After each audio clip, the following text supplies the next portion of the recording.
I'm Harsha. So, today we are going to be talking about some small talk to build to the confidence to start conversation in English. Small talk is an incredibly important function of English conversation. It's about helping two people. It's about comfort. A good way to approach small talk is to focus on a few broad categories: work, life, travel, food, weather. About 95% of all small talk conversation focus on these topics. Starting with work. Here the most common question is, what do you do? What's their current job? Is this your dream job?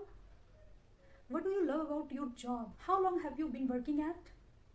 Have you had to work from home recently? How did you find working from home? Another really great topic is just talking about life. Where did you grow up? Where did you live before this? Have you got much planned for the weekend? This is a great question. Everyone loves talking about their plan on the weekend. So, next topic is travel.